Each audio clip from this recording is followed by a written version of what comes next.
형님, 어머님만 돌아가시면 비방첩은 우리 손에 들어오는 거 아니겠어요? 안 그래요? 그 약방 문서만 있으면 한양 의원들도 다 우리 쪽으로 오겠지요. 차가운 겨울날이었습니다. 강원도 첩첩산 중 눈보라가 처마 끝을 갈기갈기 긁어대는 그 한겨울 날. 장독대 뒤편에 웅크린 한 노파가 있었습니다. 허리도 제대로 펴지 못한 채 두 손으로 입을 틀어막고 첫째 며느리와 둘째 며느리의 수군거림을 듣고 있는 그 노파의 눈에서 그만 눈물 한 줄기가 흘러내렸습니다. 평생을 사람 살리는 일 하나만 붙들고 산 세월이었습니다. 남편 없이 새 아들 길러내고 역병이 돌면 제 발로 환자촌에 뛰어들고 곤줄인 백성이 찾아오면 약값 한 푼 받지 않고 처방을 내린 여인이었습니다. 사람들은 그 노파를 백시 의원이라 불렀고 산신령보다 더 깊이 믿고 의지하였습니다. 그런데 오늘 밤 그 믿음이 산산이 부서지는 소리를 들었습니다. 자신이 죽기를 기다리는 소리를, 자신이 평생 피땀으로 일구어온 것을 빼앗으려는 소리를. 백씨는 떨리는 두 손을 가슴 위에 얹었습니다. 심장이 무겁게 쿵쿵 울렸습니다. 그러나 이상하게도 절망이 아니라 결심 하나가 그 가슴 속에서 조용히 그리고 단단히 서기 시작하였습니다. 이제 진짜 시험을 시작할 때가 되었다고. 달빛 별빛 야담입니다. 구독, 좋아요 부탁드려요. 아이고, 어머님. 일어나시면 안 됩니다. 기운이 다 빠지셨잖아요. 큰며느리 연화가 달려와 백씨의 팔을 잡아당기며 호들갑스럽게 소리를 높였습니다. 얼굴엔 근심이 가득한 척하였으나 그 눈빛 어딘가엔 뻔한 기대가 반짝이고 있었습니다. 마치 제 차례를 기다리는 자의 눈빛처럼. 때는 조선 후기 철종 연간의 일이었습니다. 강원도 인제 골짜기 깊숙이 송림 사이로 난 오솔길 끝에 백씨 약방이 있었습니다. 반백년 된 기와집 한 채, 헛간엔 약초 단위 천장까지 가득하였고 마당 한켠엔 돌절구가 하나 놓여 있었는데 그 돌절구가 얼마나 많이 쓰였던지 한가운데가 움푹 파여 있었습니다. 마을 사람들은 그 움푹 패인 자국만 보아도 저절로 고개가 숙여진다 하였습니다. 백씨의 이름은 백정순, 그의 72살이었습니다. 남편이 씨는 백씨가 38살 되던 해 호련히 세상을 떴습니다. 장독에 걸려 사흘을 넘기지 못한 채였습니다. 장사도 제대로 치르지 못하였습니다. 그 해 겨울은 유난히 눈이 많아서 관을 묻을 땅조차 파기 어려울 만큼 땅이 얼어붙어 있었습니다. 어린 새 아들을 데리고 그 눈밭에 서서 백씨는 통곡 한 번 크게 하지 못하였습니다. 눈물이 얼어붙었습니다. 그 대신 그날 밤 아이들을 재우고 혼자 등잔 앞에 앉아 남편의 약첩을 손에 꼭 쥐었습니다. 살아야 한다. 아이들을 살려야 한다. 그리고 더 많은 사람을 살려야 한다. 그것이 백씨가 의원의 길로 들어선 시작이었습니다. 30여 년이 흘렀습니다. 그 사이 백씨의 손은 수천 명의 몸을 거쳤습니다. 아이의 경기를 잡고 산모의 난산을 도왔으며 중풍으로 쓰러진 노인의 팔다리를 되살렸습니다. 소문이 퍼지자 인근 고을뿐 아니라 춘천, 원주에서도 사람이 찾아왔고 어느 해엔 한양의 어느 중인 의원이 멀리서 찾아와 처방을 가르쳐 달라 무릎을 꿇기도 하였습니다. 그 모든 비법은 오로지 한 권의 책에 담겨 있었습니다. 비방첩이라 불리는 그 책은 백씨가 평생 손수 기록한 처방과 관찰, 실패와 성공의 기록이 빼곡히 담긴 어찌 보면 백씨의 삶 그 자체였습니다. 가죽으로 표지를 싸고 먹으로 한 글자 한 글자 눌러 쓴 그 책은 대청마루 벽장 깊숙이 잠가 두었는데 열쇠는 언제나 백씨의 옷고름에 달려 있었습니다. 새 아들은 자라면서 어머니를 닮지 않았습니다. 맏아들 이기철은 젊어서부터 벼슬에 눈이 멀어 있었습니다. 과거 시험에 여러 번 낙방하면서도 그 꿈을 버리지 못하였고 결국 돈으로 하급 관직 하나를 사들여 고을 아전 자리를 얻었습니다. 그것으로도 모자라 언제나 더 높은 자리, 더 화려한 직함을 탐하였습니다. 그의 아내 연화는 양반댁 체면을 목숨처럼 여기는 여인이었으니 두 사람은 참으로 잘 어울리는 짝이었습니다. 둘째 아들 이기만은 약재 장사꾼이었습니다.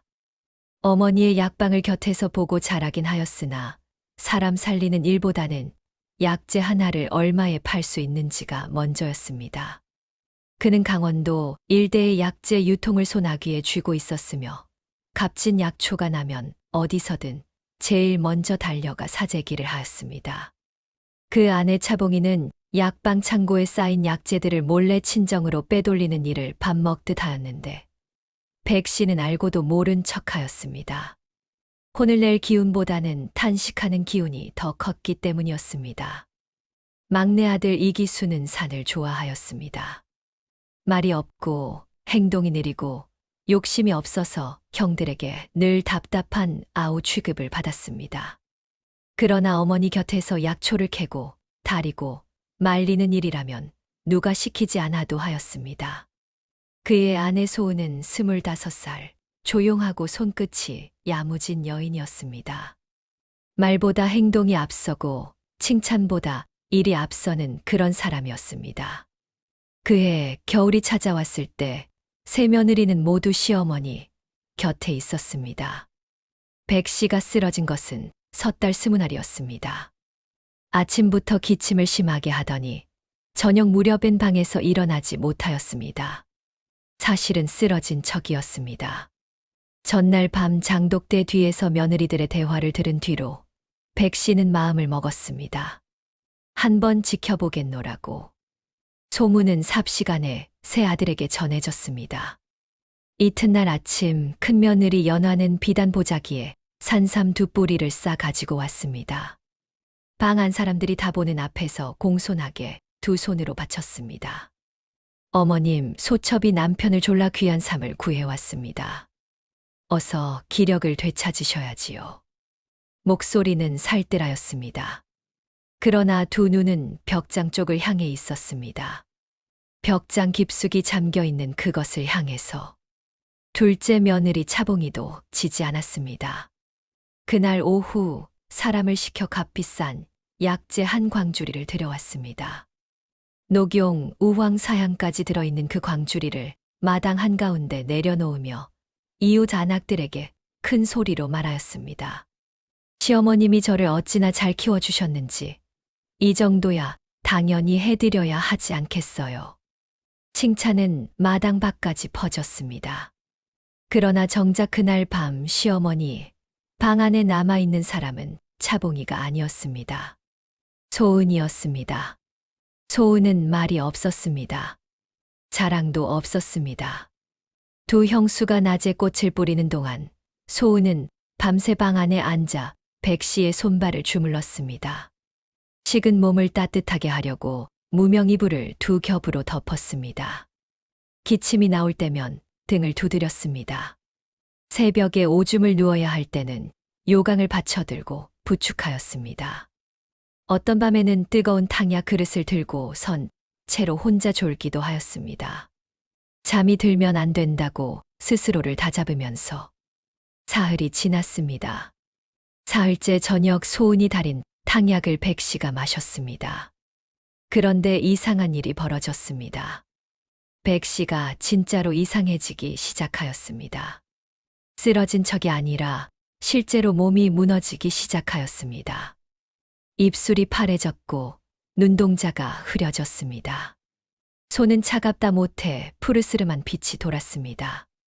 숨이 짧아졌습니다. 백 씨는 자신이 의원이었기에 자신의 몸에 무슨 일이 벌어지는지 누구보다 잘 알 수 있었습니다. 독이었습니다. 약 냄새에 섞인 교묘하게 위장된 독이었습니다. 양은 적었으나 연속으로 복용하면 사흘 안에 심장을 멈추는 종류의 독초였습니다. 백 씨의 눈에서 눈물이 흘렀습니다. 그러나 그것은 두려움의 눈물이 아니었습니다. 이런 일이 실제로 벌어지리라고는 믿고 싶지 않았던 그 마지막 기대가 산산이 부서지는 아픔의 눈물이었습니다. 방 안은 순식간에 소란스러워졌습니다. 큰며느리 연하는 겉으론 허둥지둥하였으나 그 눈빛 어딘가엔 당황함과 안도가 이상하게 섞여 있었습니다. 둘째 며느리 차봉이는 얼굴이 하얗게 질려 있었습니다. 당황한 것인지 죄책감에 질린 것인지 구분하기 어려운 빛이었습니다. 소은만이 달랐습니다. 소은은 쓰러진 시어머니 곁에 앉아 손목을 잡았습니다. 그리고 탕약 그릇을 들어 냄새를 맡았습니다. 긴 침묵이 흘렀습니다. 소은의 눈빛이 가라앉았습니다. 냄새를 아는 자만이 알 수 있는 변화가 그 눈 속에서 일어났습니다. 소은은 천천히 탕약 그릇을 내려놓고 방바닥에 조용히 무릎을 꿇었습니다. 그리고 다시 일어났습니다. 빠르게, 아무 말 없이 저고리를 걸치고 집신을 꿰어 신고 바구니를 들었습니다. 문 밖에 눈보라가 치고 있었습니다. 추위가 살을 내는 밤이었습니다. 바람 소리가 마치 무언가가 우는 것처럼 들려왔습니다. 처마 끝에 고드름이 부딪히며 부서졌습니다. 소은은 그 눈보라 속으로 걸어 들어갔습니다. 큰며느리 연화가 뒤에서 소리쳤습니다. 어딜 가는 게야? 이 밤중에 아주 미쳤나? 나는 모르겠다. 둘째 며느리 차봉이는 아무 말도 하지 못하였습니다. 그저 방바닥만 내려다보았습니다. 두 손이 떨리고 있었습니다. 소은은 대답하지 않았습니다. 산은 어두웠습니다. 눈이 무릎까지 쌓인 곳도 있었습니다. 소나무 가지들이 눈무게에 휘어져 길을 가렸습니다. 바람은 쉴 새 없이 얼굴을 때렸습니다. 등불도 없었습니다. 달빛 하나 없는 밤이었습니다. 그러나 소은의 발은 멈추지 않았습니다. 산 중턱을 지나 바위 곁 응달에 이르렀을 때 소은은 무릎을 꿇고 눈을 헤쳤습니다. 맨손으로, 장갑도 없이 손가락이 얼어붙는 것이 느껴졌으나 멈추지 않았습니다. 눈 속 깊이 얼어붙은 흙을 손톱으로 긁어냈습니다. 그리고 드디어 찾아냈습니다. 바위 틈 사이 눈 밑에서도 조금씩 기운을 잃지 않고 살아있던 약초 몇 뿌리를. 이름도 복잡하고 채취도 어렵고 알아보는 사람도 드문 그 약초는 독초를 해독하는 데 쓰는 특별한 것이었습니다. 백 씨가 이 약초의 존재를 아는 자는 강원도를 통틀어 손에 꼽는다고 했었습니다. 소은은 그것을 알았습니다. 어떻게 알았냐고요? 그것은 뒤에서 밝혀질 이야기입니다. 소은은 뿌리를 바구니에 담고 다시 눈보라를 뚫고 내려왔습니다. 숨이 가빴습니다. 발이 감각을 잃었습니다. 그래도 달렸습니다. 집에 닿았을 때 소은의 옷은 눈이 녹아 온통 물에 젖어 있었고 두 손은 터져서 피가 맺혀 있었습니다. 소은은 아무도 들어오지 못하게 부엌문을 잠그었습니다. 그리고 밤새 혼자 다렸습니다. 불을 조절하고 시간을 맞추고 농도를 확인하였습니다. 새벽빛이 창호지에 물들기 시작할 무렵 탕약이 완성되었습니다.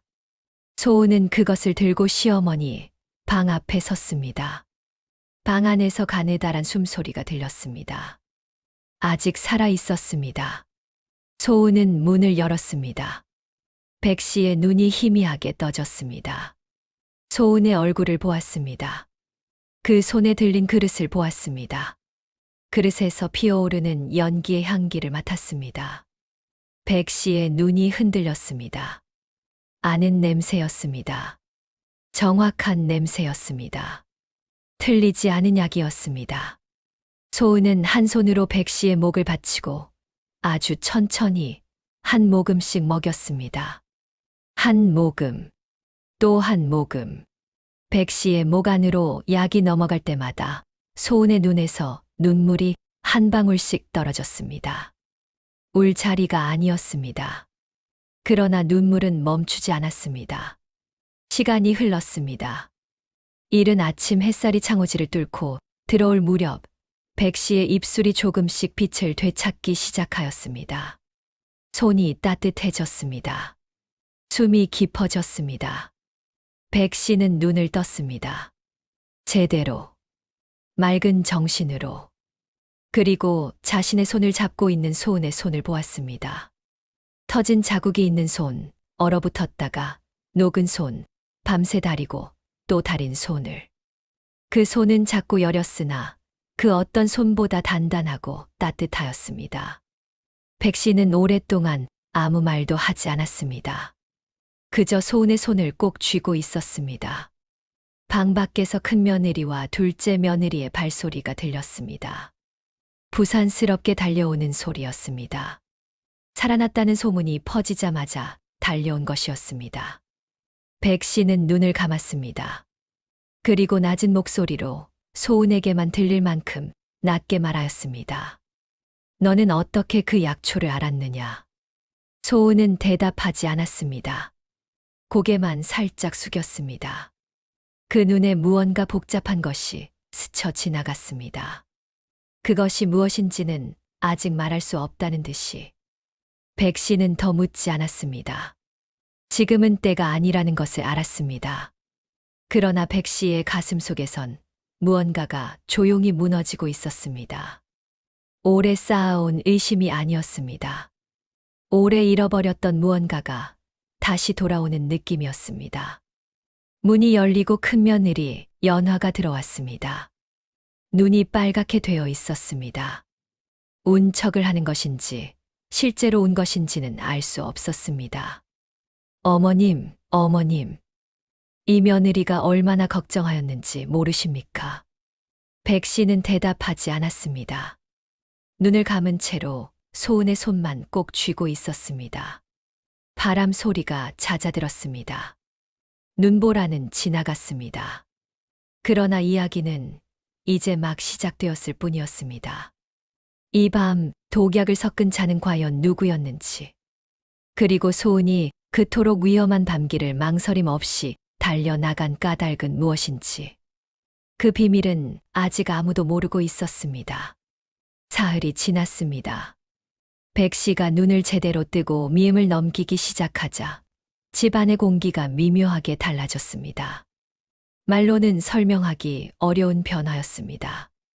마치 썰물이 빠지듯 큰 며느리와 둘째 며느리의 지극정성이 조금씩 거치기 시작하였습니다. 연화는 사랑채 쪽에서 남편 기철과 오래 수근거렸고, 차봉이는 부엌 뒤편에서 혼자 무언가를 생각하는 눈빛으로 앉아있는 일이 잦아졌습니다. 소은만이 변하지 않았습니다. 아침이면 시어머니 방 앞에 대야와 수건을 가져다 놓았습니다. 낮이면 끼니를 챙겼습니다. 저녁이면 발을 주물렀습니다. 밤이면 등불을 낮추고 숨소리를 확인하였습니다. 그 모든 일을 누가 보든 보지 않든 똑같이 하였습니다.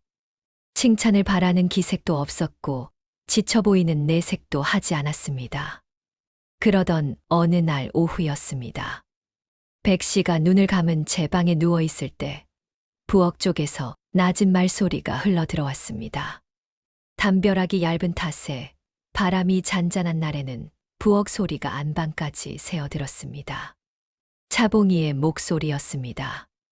그리고 또 다른 목소리. 소은의 목소리가 아니었습니다. 낯선 남자의 목소리였습니다. 낮고 빠른 말투였습니다. 백 씨는 숨을 죽였습니다. 그러니까 언제 넘겨줄 수 있다는 거요.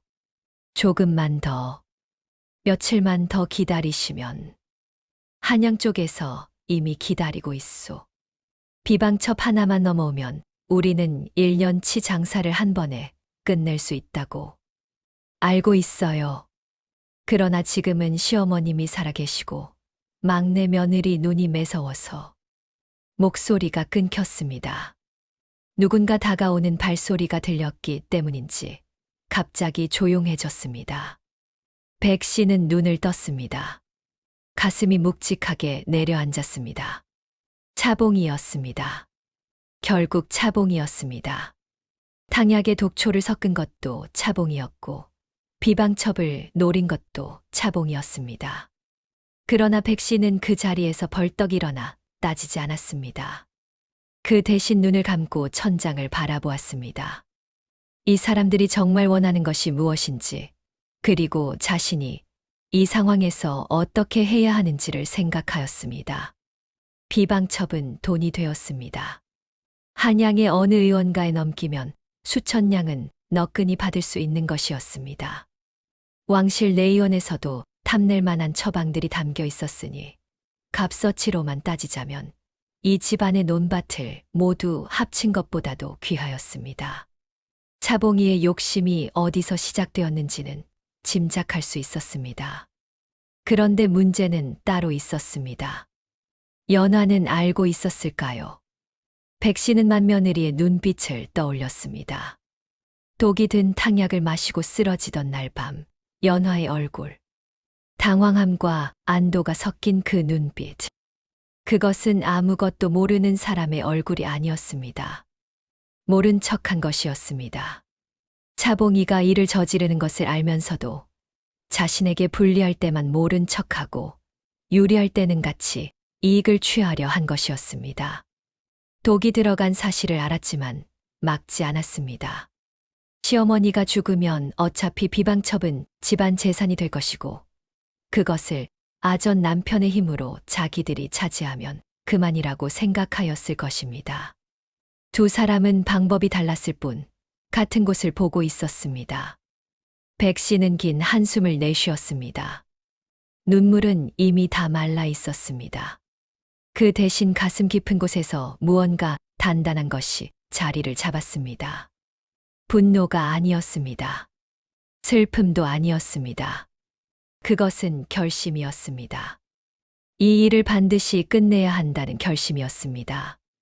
백 씨는 그날 저녁 처음으로 방에서 나왔습니다. 비틀거리는 걸음이었으나 쉬지 않고 대청마루까지 걸어 나갔습니다. 세 며느리가 모두 그 자리에 있었습니다. 연화는 바느질을 하는 척하였고 차봉이는 고개를 숙이고 있었습니다. 소은은 조용히 일어나 백 씨의 팔을 받쳤습니다. 백 씨는 천천히 앉았습니다. 그리고 세 사람을 차례로 바라보았습니다. 긴 침묵이 흘렀습니다. 내가 선언하겠다. 백 씨의 목소리는 낮았으나 그 낮음 안에 무게가 있었습니다. 내가 몸이 온전치 않은 이때 세 며느리 중 누가 진정으로 이 집안을 지킬 사람인지를 보고 싶다. 마지막 시험이다. 연화가 빠르게 고개를 들었습니다. 차봉이의 손이 미세하게 떨렸습니다. 소은은 고개를 숙인 채 아무 반응도 하지 않았습니다. 3일 뒤 나는 이 집안의 비방첩을 물려줄 사람을 정하겠다. 그 한마디가 대청마루에 떨어지는 순간 세 며느리의 표정이 각각 달랐습니다. 연화는 눈빛에 빛이 들어왔습니다. 차봉이는 눈을 깔았습니다. 소은은 조용히 눈을 들어 시어머니를 바라보았습니다. 그 눈빛엔 욕심이 없었습니다. 그 대신 무언가 다른 것이 있었습니다. 슬픔 같기도 하고 오래된 그리움 같기도 한 것이. 백 씨는 소은의 눈빛을 보고 잠시 멈추었습니다. 저 눈빛을 어디선가 본 적이 있었습니다. 오래전, 아주 오래전에. 그러나 지금은 그것을 더 생각할 여유가 없었습니다. 백 씨는 방으로 돌아갔습니다. 그리고 그날 밤 비방첩을 꺼내 첫 장을 펼쳤습니다. 오래전 자신이 직접 쓴 글자들이 눈에 들어왔습니다. 먹이 바래고 종이가 누렇게 변하였으나 글자는 또렷하였습니다. 첫 장 첫 줄에는 이런 말이 쓰여 있었습니다. 이 처방은 약을 아는 자가 아니라 사람을 아는 자에게 전한다. 백 씨는 그 줄을 오래 바라보았습니다. 30년 전 자신이 쓴 그 문장이 오늘 밤 이상하게도 다른 의미로 읽혔습니다. 3일이 지나가는 동안 이 집안은 겉으론 조용하였으나 속으론 들끓었습니다. 연화는 이튿날 아침부터 부지런을 떨었습니다. 시어머니 방 앞을 쓸고 이불을 볕에 내다 말리고 진지를 손수 가져다 올렸습니다. 목소리도 한층 낮아졌고 이전에 흘리던 양반댁 체면도 잠시 접어두는 눈치였습니다. 그러나 그 부산함은 진심에서 나온 것이 아니라 계산에서 나온 것이었습니다. 무릎을 꿇을 때도 공손하게 두 손을 모을 때도 눈은 언제나 벽장 쪽을 향해 있었습니다. 차봉이는 반대로 조용해졌습니다. 지나치게 조용하였습니다. 밥도 제대로 먹지 않는 것 같았고 밤이면 뒤척이는 소리가 들렸습니다. 양심이 아직 완전히 죽지는 않은 사람의 흔들림이었습니다. 소은은 전과 다름없었습니다. 아침이면 약을 다리고 낮이면 시어머니 옆에 앉아 말없이 바느질을 하였습니다. 저녁이면 발을 주물렀습니다. 누가 보는 앞에서나 보지 않는 곳에서나 손이 가는 방향이 언제나 같았습니다. 시어머니 쪽이었습니다. 그런데 이튿날 밤이었습니다. 달이 구름 뒤로 숨어들이 어두컴컴하던 밤, 백씨는 잠을 이루지 못하고 누워 있었습니다. 그때 소은이 방문을 살며시 열고 들어왔습니다. 등잔을 들고 발소리를 죽이며. 소은은 백씨가 자고 있는 줄 알았을 것입니다. 소은은 조용히 백씨의 옆에 앉았습니다. 그리고 한동안 시어머니의 자는 얼굴을 바라보았습니다. 그 눈빛이 이상하였습니다. 며느리가 시어머니를 바라보는 눈빛이 아니었습니다. 그 안에는 오래 묵은 그리움이 있었고 미안함이 있었고 무언가 오랫동안 가슴에 쌓아두었던 것이 터져나오려는 듯한 떨림이 있었습니다. 소은은 천천히 손을 들었습니다. 그리고 백씨의 손등을 아주 살며시 끝이 닿을 듯 말 듯 가만히 어루만졌습니다. 그 순간 소은의 눈에서 눈물이 흘렀습니다. 소리 없이 흐르는 눈물이었습니다. 어머님, 소은이 속삭였습니다. 아무도 듣지 말라는 듯이 밤 공기에 겨우 실릴 만큼 작은 소리로. 저는 알고 있었습니다. 처음부터, 이 집에 들어오던 날부터. 백씨는 눈을 감은 채 숨을 죽였습니다. 어머님이 저를 모르시는 것은 당연합니다. 그때 저는 겨우 7살이었으니까요. 7살. 백씨의 심장이 한 박자 쉬었습니다. 청아 마을입니다. 역병이 돌던 그 해 겨울. 어머님이 혼자 마을에 들어오셨을 때 온 마을 사람들이 다 죽어가고 있었습니다. 저는 어미 옆에서 죽어가고 있었습니다. 그런데 어머님이 오셨습니다. 청아 마을. 백씨는 그 이름을 기억하고 있었습니다. 잊을 수 없는 이름이었습니다. 28살 되던 해 겨울이었습니다. 백씨가 아직 남편이 살아있을 때 역병이 강원도 일대를 휩쓸었습니다. 사람들은 역병 마을에 가까이 가지 않으려 하였습니다. 귀신도 피해가는 땅이라 하였습니다. 그러나 백씨는 달랐습니다. 밤새 약을 싸들고 그 마을로 들어갔습니다. 남편이 말렸으나 듣지 않았습니다. 마을은 처참하였습니다. 죽은 사람과 죽어가는 사람이 뒤섞여 있었습니다. 온기가 남아있는 사람을 찾아 약을 먹이고 손발을 주무르고 죽을 쑤어 먹였습니다. 사흘을 그 마을에서 지냈습니다. 그 중에 아주 작은 아이 하나가 있었습니다. 이미 숨이 넘어갈 듯 거의 의식이 없었습니다. 백씨는 그 아이를 품에 안고 밤새 체온을 나눠주었습니다. 이름도 묻지 못한 채 그저 살아라, 살아야 한다고 속삭이면서.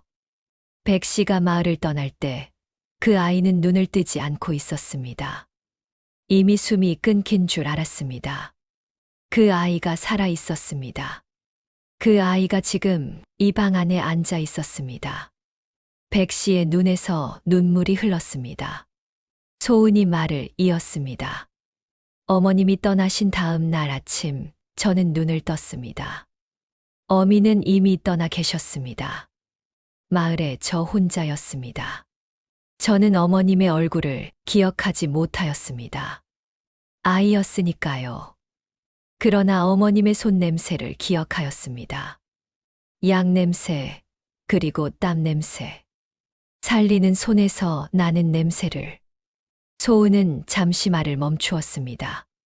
커가면서 저는 그 냄새를 찾아다녔습니다. 이 산 저 산, 이 마을 저 마을. 약방이 있다는 곳이면 어디든 찾아갔습니다. 그러다 인제 골짜기에 백씨 의원이 있다는 말을 들었습니다. 찾아왔더니 막내 도련님이 마당에 계셨습니다. 소은의 목소리가 미세하게 떨렸습니다. 이 집에 들어온 것은 보답을 하기 위해서였습니다. 은혜를 갚기 위해서였습니다. 아무것도 바라지 않습니다. 비방첩도 약방도 아무것도 바라지 않습니다. 그저 어머님 곁에 있고 싶었습니다. 살아있는 동안 방 안에 긴 침묵이 내려앉았습니다. 달빛이 창호지 사이로 가늘게 들어왔습니다. 백 씨는 눈을 떴습니다. 소은이 화들짝 놀랐습니다. 자고 있는 줄 알았던 눈이 열려 있었습니다. 두 사람은 말없이 서로를 바라보았습니다. 백 씨의 눈에는 눈물이 가득하였습니다. 소은의 눈에도 눈물이 가득하였습니다. 백 씨는 천천히 팔을 들었습니다. 그리고 소은의 손을 잡았습니다. 아직도 터진 자국이 남아있는 그 손을. 얼었다 녹았다를 반복한 그 손을. 밤새 약을 다리느라 연기에 그을린 그 손을. 나는 내가 그 아이인 줄 알았다. 백 씨가 말하였습니다. 낮고 묵직한 목소리였습니다. 처음 내가 이 집에 들어오던 날부터 눈빛이 그 아이와 닮았었다. 그러나 확신하지 못하였다. 너무 오랜 세월이 흘렀으니까. 소은이 손을 떨었습니다. 그래서 나는 기다렸다. 내가 스스로 말해주기를. 소은의 눈에서 눈물이 한꺼번에 쏟아졌습니다. 조용한 울음이었습니다. 어깨가 떨렸습니다.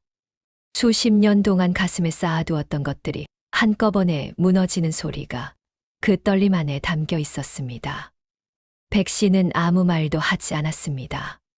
그저 소은의 손을 꼭 쥐었습니다. 두 사람은 오랫동안 그렇게 있었습니다. 등잔 불빛이 조용히 흔들렸습니다. 이 밤이 다 지나고 나서야 백 씨는 결심을 굳혔습니다. 3일 뒤 자신이 무슨 말을 해야 하는지를. 그리고 그 전에 반드시 밝혀야 할 일이 있었습니다. 독을 섞은 손의 주인을. 그리고 그것을 알고도 모른 척한 사람을. 그 밤 백 씨는 비방첩의 마지막 장을 펼쳤습니다. 그리고 새로운 글자를 써 내려갔습니다. 평생 약의 처방만 적었던 그 책에 처음으로 사람에 대한 글을 적었습니다. 사람을 살리는 손은 배운 자의 손이 아니라 잊지 않는 자의 손이다. 3일째 아침이 밝았습니다. 집 안 구석구석이 긴장으로 팽팽하였습니다. 연화는 새벽부터 단장을 하고 앉아 있었습니다. 쪽진 머리에 은비녀를 꽂고 옷고름을 단단히 여몄습니다. 마치 무언가 큰 자리에 나가는 사람처럼. 차봉이는 반대로 헬쑥한 얼굴이었습니다. 밤새 잠을 못 잔 것이 역력하였습니다. 눈 아래가 검었고 입술이 말라 있었습니다. 소은은 그날 아침도 변함없이 시어머니의 약을 다렸습니다. 세 아들도 한자리에 모였습니다. 맏아들 기철은 관복을 입고 앉았습니다. 이런 자리엔 위세를 보여야 한다는 듯이. 둘째 기만은 평소보다 입이 무거웠습니다. 자신의 아내 차봉이가 무슨 일을 저질렀는지 아는 것인지 모르는 것인지 그 속을 알 수 없는 눈빛이었습니다. 막내 기수는 어머니 방 가까이 조용히 앉아 있었습니다. 정오가 되었습니다. 백 씨가 방에서 나왔습니다. 지팡이를 짚지 않았습니다. 허리를 곧게 세우고 걸어 나왔습니다. 그 걸음엔 병색이 아직 남아 있었으나 눈빛은 맑았습니다. 아니, 맑다 못해 날카로웠습니다. 백 씨는 대청마루 위 가운데 자리에 앉았습니다. 6사람이 마주 앉았습니다. 아무도 먼저 말하지 않았습니다. 백 씨가 천천히 입을 열었습니다. 내가 지금 이 집 사람들에게 물어볼 것이 있다. 차봉이의 손이 저고리 안에서 꽉 쥐어졌습니다. 보름 전 내가 마신 탕약에 독초가 섞여 있었다. 방 안의 공기가 굳었습니다. 나는 의원이다. 몸이 어떻게 반응하는지 알았다. 그리고 어떤 독초인지도 알았다. 백 씨의 눈이 차봉이를 향하였습니다. 차봉이의 얼굴이 하얗게 바랬습니다. 둘째 며느리. 백 씨의 목소리가 조용하게 그 이름을 불렀습니다. 소리를 높이지 않았습니다. 그러나 그 낮은 목소리가 오히려 더 무거웠습니다. 할 말이 있느냐? 차봉이는 입을 열지 못하였습니다. 두 손이 무릎 위에서 떨렸습니다. 눈이 흔들렸습니다. 주변을 살피는 눈빛이었습니다. 누군가 자신을 구해주기를 바라는 눈빛이었습니다. 그러나 아무도 나서지 않았습니다. 둘째 아들 기만이 고개를 떨구었습니다. 연화는 입을 다물고 시선을 창밖으로 돌렸습니다. 차봉이의 눈에서 눈물이 흘렀습니다. 어머님, 저는 그저. 말이 끊겼습니다. 죽이려 한 것이 아니었습니다. 조금만 편찮게 하여서 비방첩을 볼 틈을 만들려고. 백 씨는 가로막지 않았습니다. 끝까지 듣고 있었습니다.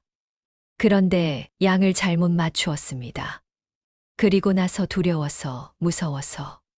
차봉이는 고개를 바닥에 박았습니다. 어깨가 심하게 흔들렸습니다. 백 씨는 긴 침묵 끝에 말하였습니다. 큰 며느리. 연화가 천천히 고개를 돌렸습니다. 당신은 알고 있었지. 연화의 눈썹이 미세하게 움찔하였습니다. 알고 있으면서 막지 않았다. 연화가 입을 열었습니다. 어머님, 저는 그저 가만히 있었을 뿐입니다. 저는 아무것도. 가만히 있는 것이 죄가 되는 경우가 있다. 백 씨의 말이 조용하되 단호하였습니다.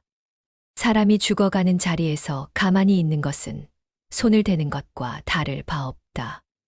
연화는 더 이상 말을 잇지 못하였습니다. 방 안이 고요해졌습니다. 새 아들도 고개를 들지 못하였습니다. 큰아들 기철은 두 주먹을 쥔 채였고 기만은 아내를 바라보지 못하였으며 막내 기수만이 어머니의 얼굴을 조용히 올려다보았습니다. 백 씨는 긴 숨을 들이켰습니다. 그리고 말하였습니다. 나는 오늘 벌을 내리러 이 자리에 앉은 것이 아니다. 모두가 고개를 들었습니다. 나는 오늘 진실을 말하러 이 자리에 앉았다. 너희가 감춰온 것들을. 그리고 내가 감춰온 것들을. 그 마지막 말에 모두가 멈추었습니다. 내가 감춰온 것들이라고. 백 씨의 눈이 세 아들에게로 차례로 향하였습니다. 기철, 기만, 기수. 세 아들의 얼굴을 하나씩 오래 바라보았습니다. 그리고 백 씨는 입을 열었습니다. 너희에게 할 말이 있다. 그 목소리에 무언가 다른 것이 담겨 있었습니다. 죄를 묻는 목소리가 아니었습니다. 오래 짊어져 온 무게를 내려놓으려는 자의 목소리였습니다. 너희는 내 배에서 난 자식이 아니다. 장내가 얼어붙었습니다. 세 아들의 표정이 제각각으로 굳었습니다. 맏아들 기철의 얼굴이 붉어졌다가 하얗게 되었습니다. 눈이 크게 떠졌습니다. 그리고 다시 좁아졌습니다. 납득하지 못한다는 표정이었습니다. 납득하고 싶지 않다는 표정이기도 하였습니다. 기만은 입을 벌렸다가 닫았습니다. 무슨 말을 해야 할지 모르는 사람의 얼굴이었습니다. 막내 기수는 조용하였습니다. 그 눈에 눈물이 고이기 시작하였습니다. 화를 내거나 부정하는 것이 아니라 그저 슬픈 눈빛이었습니다. 백 씨는 그 새 얼굴을 바라보았습니다. 그리고 이야기를 시작하였습니다. 기철을 처음 만난 것은 그의 나이 2살 때였습니다. 전란이 지나간 자리였습니다. 산등성이를 넘어가다 보면 마을이 있었는데 그 마을이 통째로 비어 있었습니다. 불에 탄 자국, 뒤집힌 솥단지, 그리고 길가에 버려진 아이.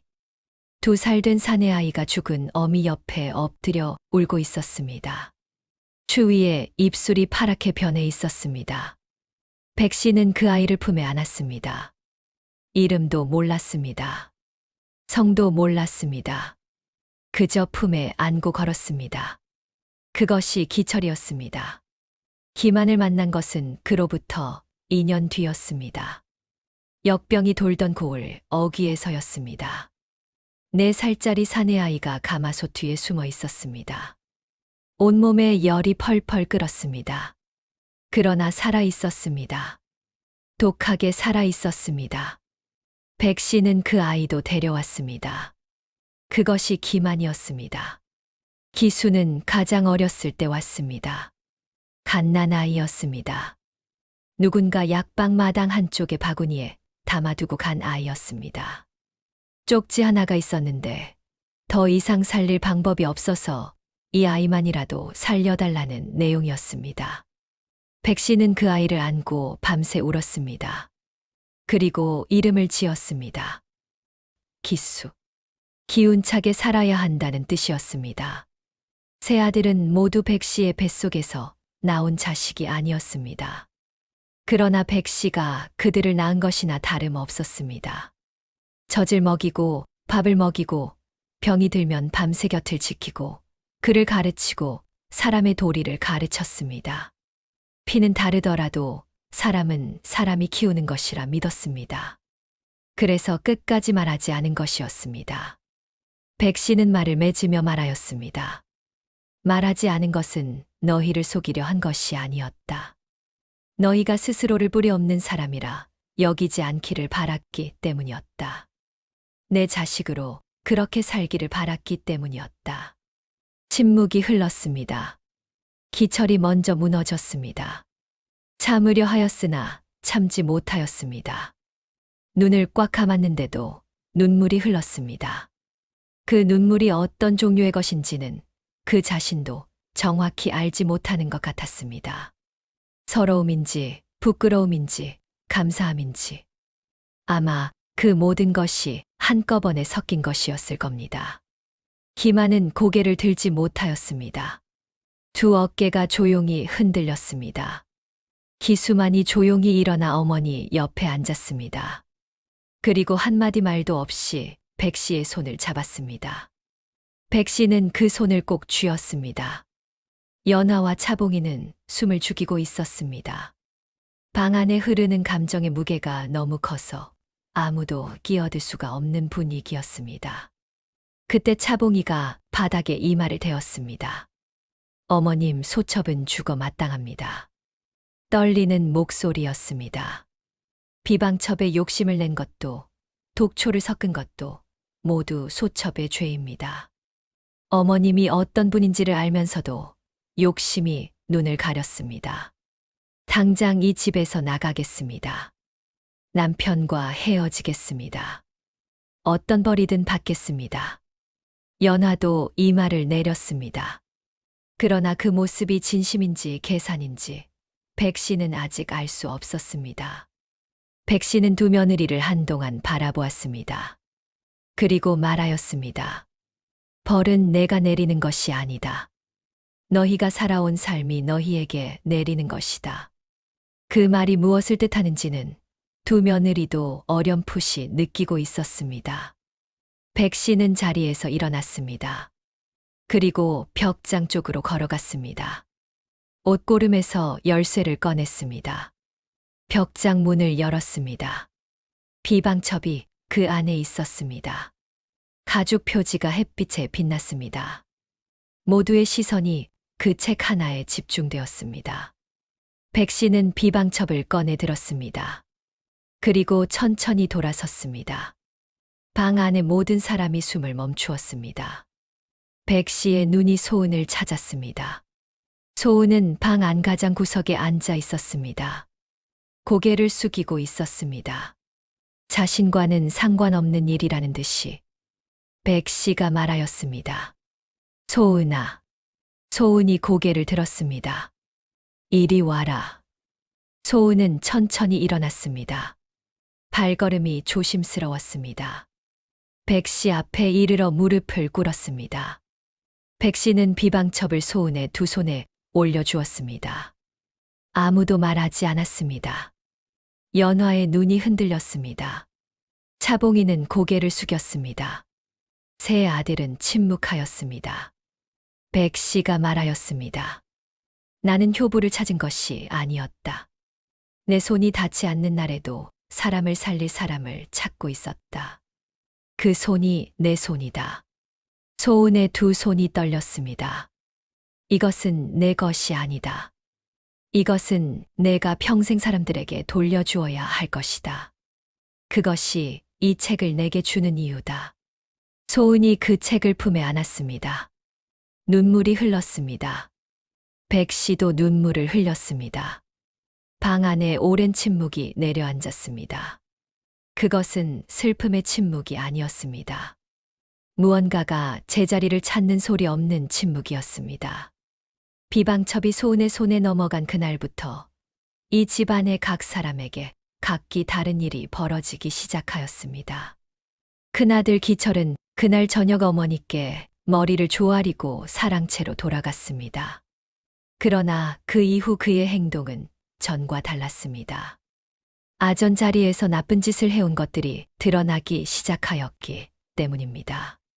사실 기철은 아전으로 있으면서 가난한 백성들에게 세금을 부풀려 걷고 그 차액을 가로채는 일을 오랫동안 해왔습니다.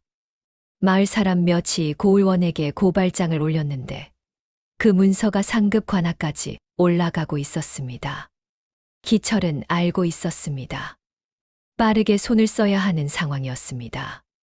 그런데 평소라면 어머니의 약방 재산이나 비방첩의 값어치를 뒤에 등에 업고 어떻게든 무마하려 하였을 것입니다.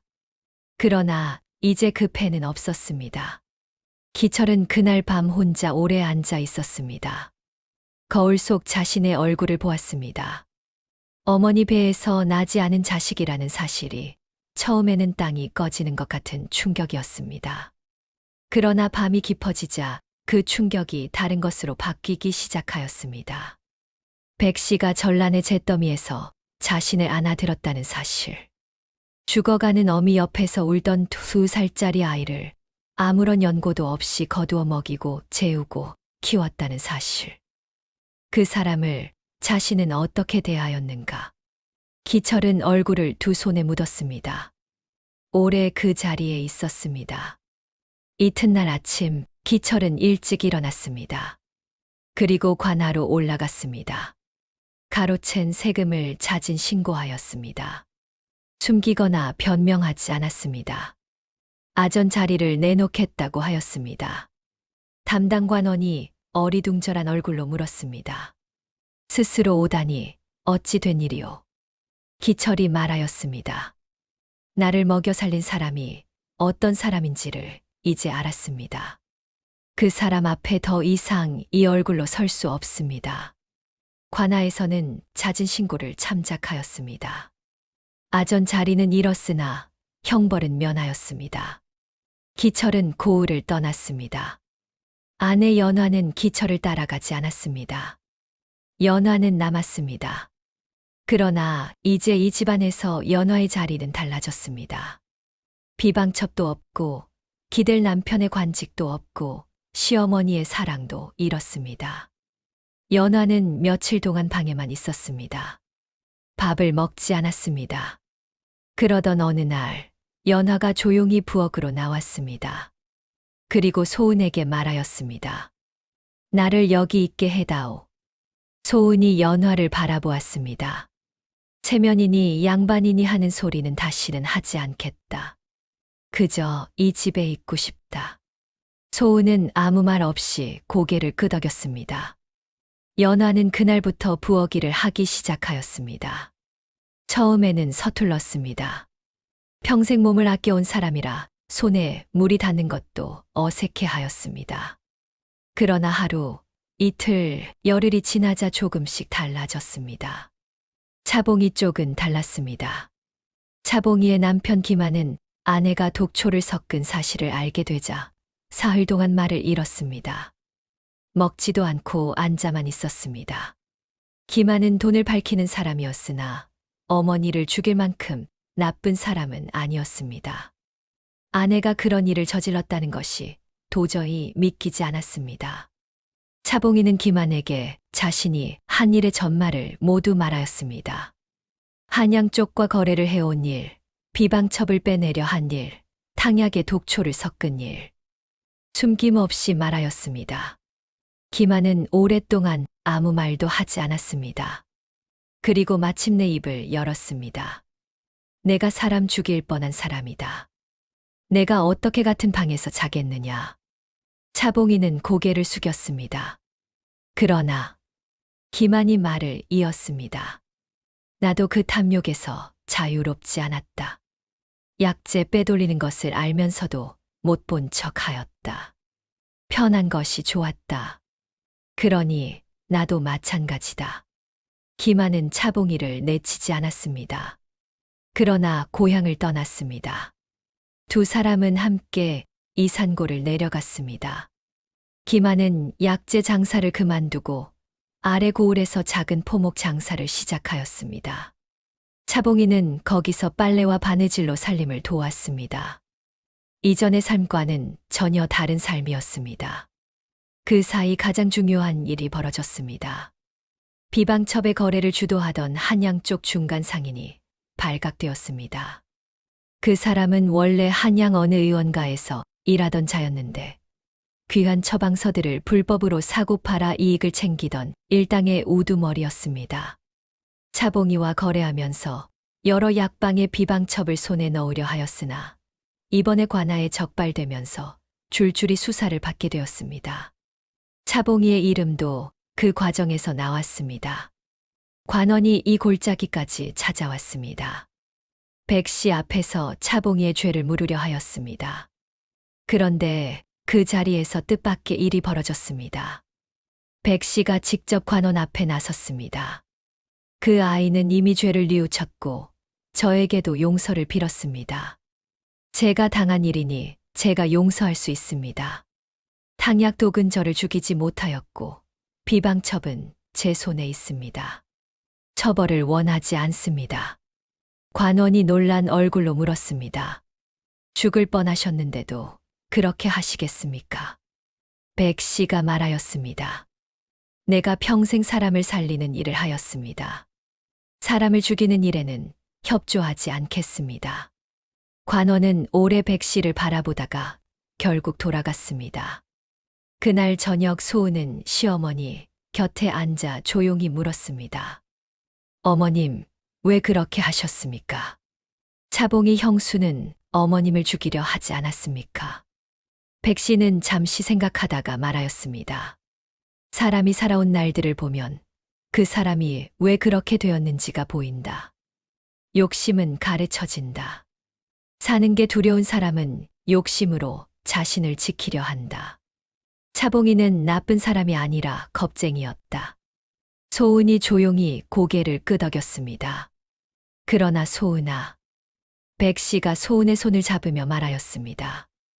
용서와 신뢰는 다르다. 용서는 할 수 있다. 그러나 같은 손에 다시 약방을 맡길 수는 없다. 그것이 내가 너에게 비방첩을 준 이유다. 소은은 고개를 숙였습니다. 방 밖으로 저녁 바람이 불었습니다. 소나무 가지가 흔들렸습니다. 어디선가 산새 한 마리가 울었습니다. 오래 묵었던 공기가 드디어 거치는 것 같은 그런 저녁이었습니다. 그러나 이야기는 아직 끝나지 않았습니다. 비방첩을 손에 쥔 소은의 앞에는 아직 넘어야 할 산이 남아 있었습니다. 한양의 의원가에서는 비방첩이 소은의 손으로 넘어갔다는 소문을 듣고 이번에는 다른 방법으로 그것을 빼앗으려는 자들이 움직이기 시작하고 있었습니다. 그리고 그 움직임의 뒤에는 소은도 백씨도 예상하지 못한 인물이 있었습니다. 바로 기철의 옛 상관, 전직 군수였습니다. 소문은 빠릅니다. 산골 깊숙이 박힌 약방 이야기라도 사람의 입을 타면 고개 하나를 넘는데 사흘이 걸리지 않습니다. 비방첩이 막내 며느리 손으로 넘어갔다는 소식이 인제 골짜기를 빠져나가는데도 그만큼의 시간이면 충분하였습니다.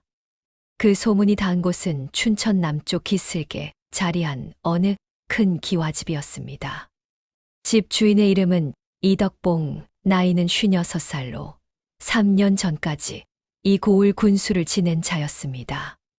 백성들 사이에선 그 이름이 곱게 오르내리지 않았습니다.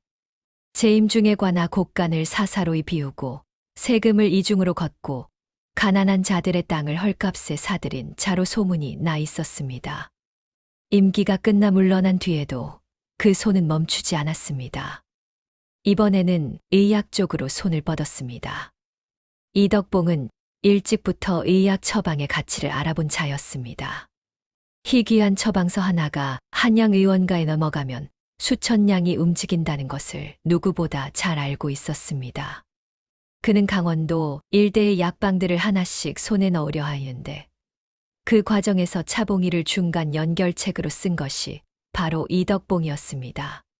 차봉이를 통해 비방첩을 빼낼 계획이 수포로 돌아갔을 때 이덕봉은 잠시 물러섰습니다. 관원의 수사가 가까워졌기 때문이었습니다. 그러나 수사가 자신에게까지 미치지 않고 중간 상인선에서 마무리되자 이덕봉은 다시 움직이기 시작하였습니다. 이번에는 직접 나서기로 하였습니다. 이덕봉이 선택한 방법은 두 가지였습니다. 첫째, 소은에게 거액을 제시하는 것이었습니다. 둘째, 그것이 통하지 않으면 힘으로 빼앗는 것이었습니다. 어느 날 오전 약방 마당에 낯선 사람이 찾아왔습니다. 보기에 단정한 중인 차림이었으나 눈빛이 날카로웠습니다. 이덕봉이 보낸 사람이었습니다. 소은이 마당에서 약초를 다듬다가 그 사람을 맞았습니다. 어디서 오셨습니까? 춘천 쪽에서 왔습니다. 주인 어르신의 전가를 가지고 왔습니다.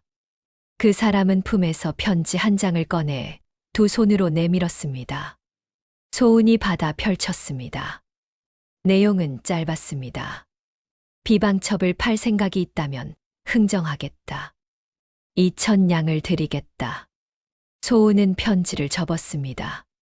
그리고 그 사람에게 돌려주었습니다. 팔지 않겠습니다. 돌아가십시오. 사자가 눈을 가늘게 떴습니다. 2,000냥입니다. 이 산골에서 평생 약을 다려봐야 그만한 돈은 못 만집니다. 소은이 말하였습니다. 돈이 필요해서 약을 다리는 것이 아닙니다. 그럼 무엇 때문에 하는 것이오? 소은이 잠시 마당 한켠에 놓인 돌절구를 바라보았습니다. 한가운데가 움푹 패인 그 절구를. 사람이 살아야 하기 때문입니다. 사자는 더 말을 잇지 않고 돌아갔습니다. 그러나 소은은 그 사람이 간 뒤로도 한동안 마당에 서 있었습니다. 이 정도에서 끝나지 않으리라는 것을 직감하였기 때문이었습니다. 예상은 맞았습니다. 닷새 뒤였습니다. 소은이 이른 새벽 약초를 다듬으려고 헛간에 들어갔을 때 헛간 안이 뒤집혀 있었습니다. 말려두었던 약초 단들이 바닥에 흩어져 있었고 선반 위에 약재 단지들이 쓰러져 있었습니다. 누군가 밤 사이에 들어와 뒤진 것이었습니다. 비방첩을 찾으려 한 것이었습니다. 그러나 비방첩은 그곳에 없었습니다. 소은은 이미 예감하고 있었습니다. 비방첩을 받은 날부터 소은은 그것을 헛간이나 방에 두지 않았습니다. 몸에 지니고 다녔습니다.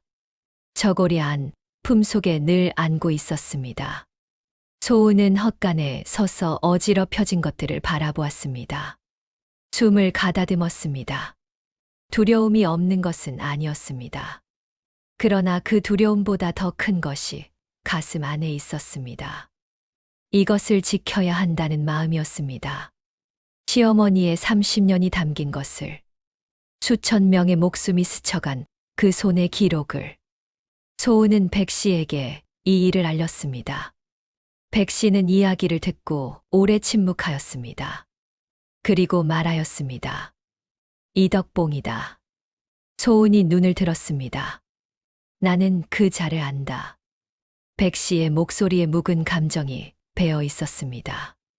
5년 전 그 자가 군수로 있을 때였다.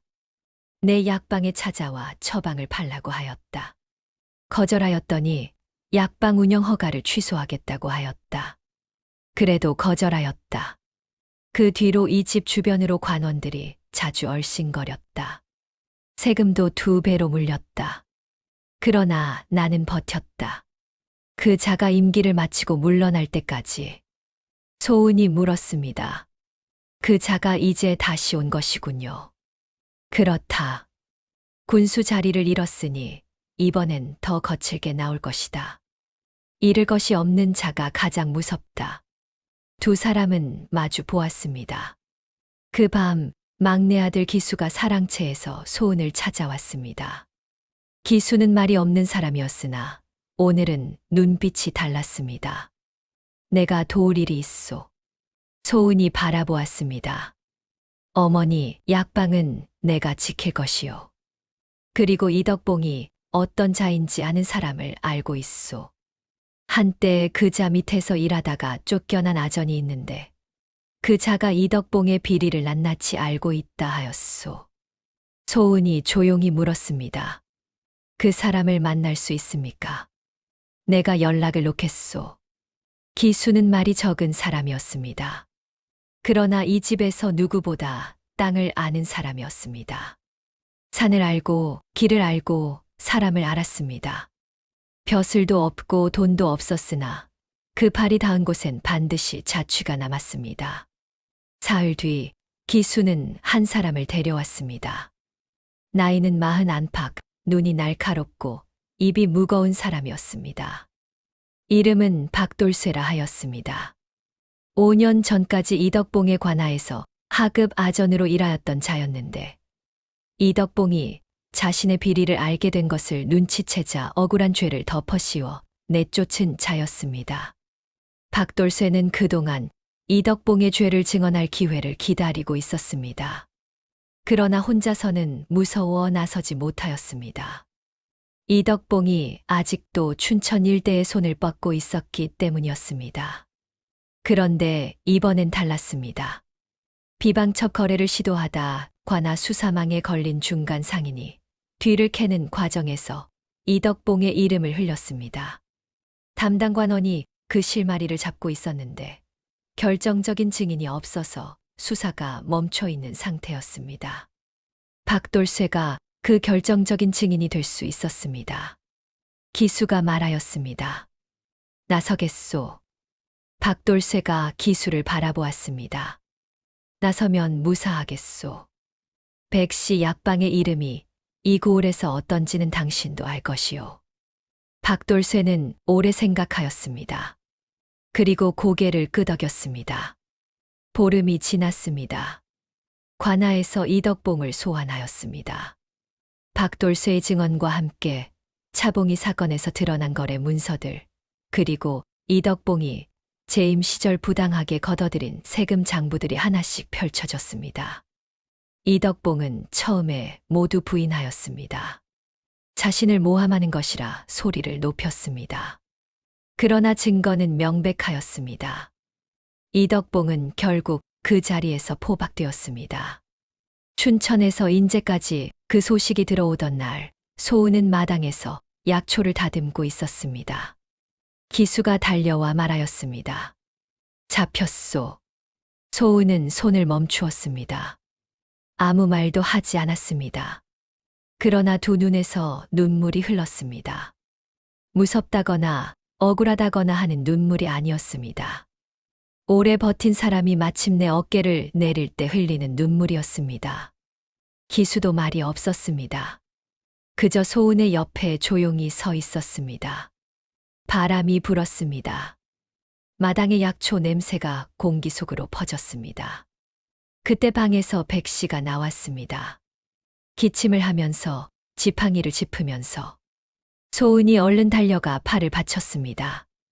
백씨는 소은의 부축을 받으며 마당 한가운데 서서 하늘을 올려다보았습니다. 늦가을의 하늘이었습니다. 높고 맑았습니다. 구름 한 점이 천천히 흘러가고 있었습니다. 백씨가 말하였습니다. 하늘이 늦는 법은 있어도 안 오는 법은 없더구나. 소은이 그 손을 꼭 쥐었습니다.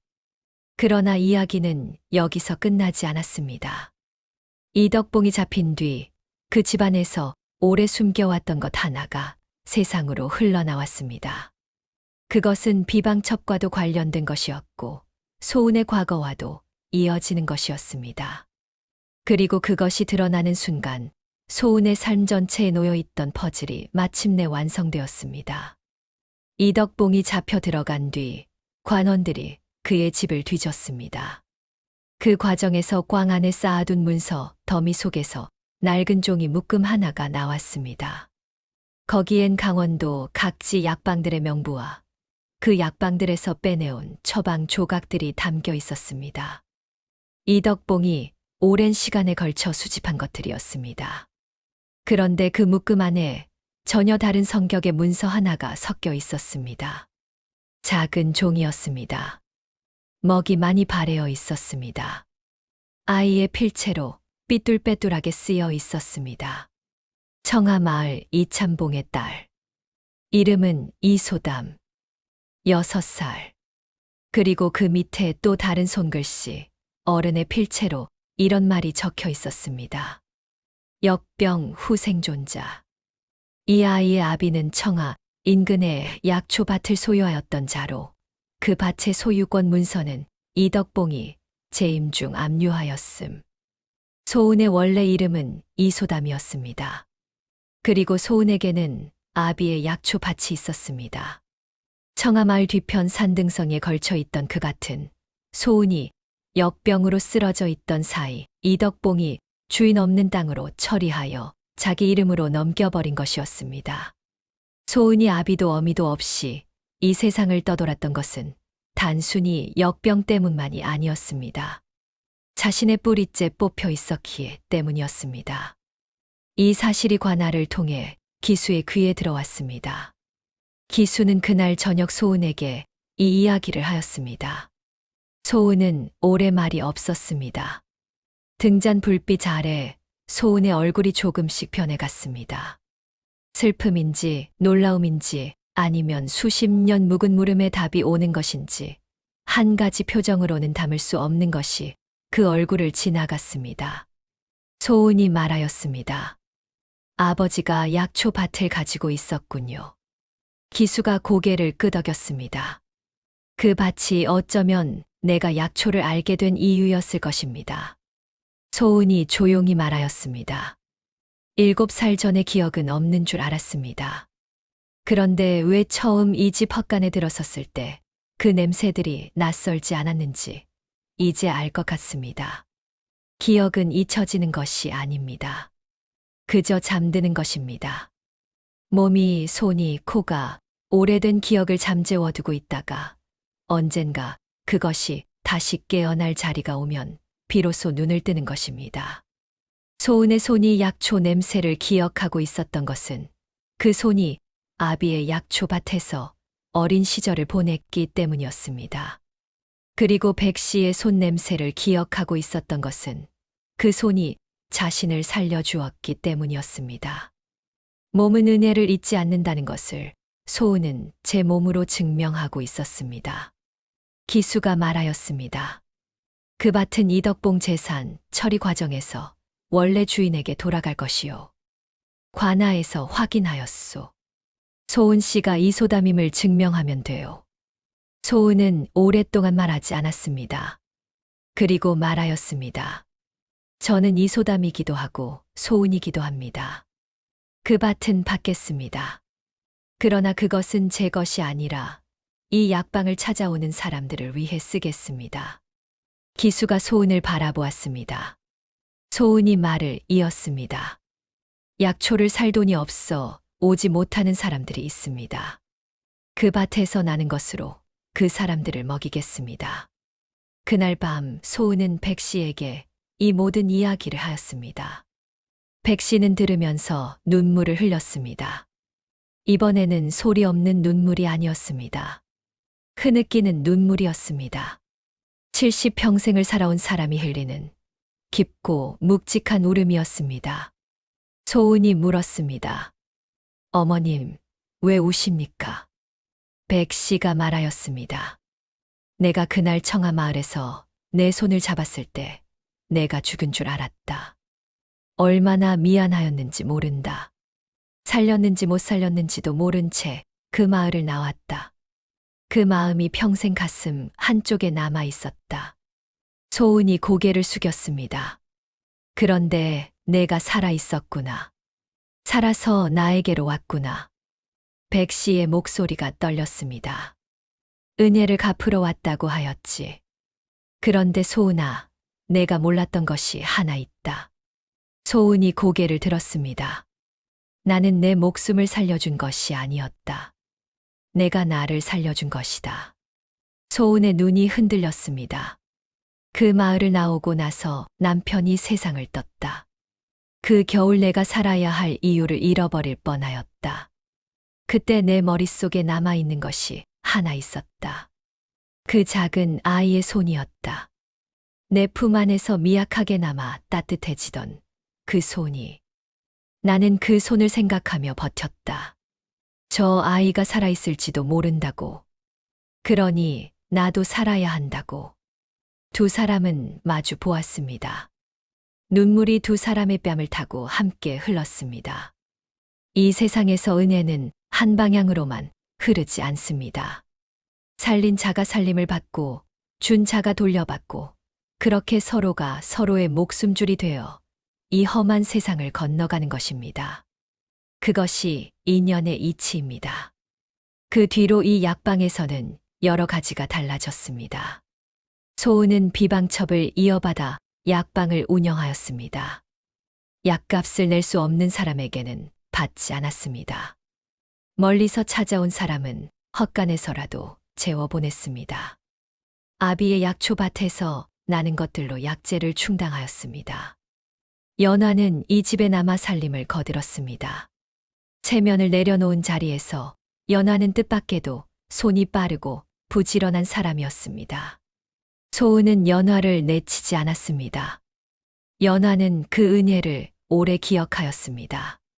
기만과 차봉이는 아래 고을에서 새 삶을 시작하였습니다. 차봉이는 훗날 한 번 더 이 약방을 찾아왔습니다. 소은 앞에 무릎을 꿇고 소리를 죽여 오래 울었습니다. 소은은 차봉이의 등을 가만히 두드려 주었습니다. 두 사람 사이에 말은 없었습니다. 그러나 그것으로 충분하였습니다. 기철은 관직을 잃은 뒤 고을을 떠나 먼 남쪽으로 내려갔습니다. 그리고 몇 해 뒤 뜻밖의 편지 한 통이 약방으로 왔습니다. 기철이 보낸 것이었습니다. 내용은 짧았습니다. 어머니, 저는 지금 작은 서당을 열었습니다. 아이들을 가르치고 있습니다. 벼슬은 잃었으나 사람이 되고 있는 것 같습니다. 건강하십시오. 백 씨는 그 편지를 받아들고 오래 바라보았습니다. 그리고 비방첩 마지막 장, 자신이 쓴 문장 아래에 한 줄을 더 적었습니다. 사람은 늦게 피는 꽃이 있다. 다만 그 꽃이 피기를 기다릴 줄 알아야 한다. 봄이 왔습니다. 백 씨는 마당 한켠에 심어둔 매화나무 아래 앉았습니다. 꽃이 피고 있었습니다. 이른 봄의 찬 공기 속에서 흰 꽃잎들이 하나씩 벌어지고 있었습니다. 소은이 차를 들고 나왔습니다. 뒤따라 기수가 나왔습니다. 어느새 마당에서 노는 아이들 소리도 들렸습니다. 기수와 소은의 아이들이었습니다. 3살 배기 딸아이가 돌절구 옆에서 무언가를 쥐고 웃고 있었습니다. 백 씨는 그 아이를 바라보았습니다. 그리고 말하였습니다. 저 아이도 언젠가는 이 약방을 이어받겠구나. 소은이 웃으며 말하였습니다. 어머님이 오래오래 계셔서 직접 가르치셔야지요. 백 씨가 웃었습니다. 오래 웃었습니다. 매화꽃잎 하나가 바람에 떨어졌습니다. 백 씨의 무릎 위에 내려앉았습니다. 백 씨는 그것을 손으로 받았습니다. 하얗고 가벼웠습니다. 이 세상에서 가장 단단한 것은 뿌리가 깊은 것이라고들 합니다. 그러나 백 씨는 이제 알고 있었습니다. 뿌리보다 더 깊은 것이 있다고. 그것은 은혜입니다. 잊지 않는 마음입니다.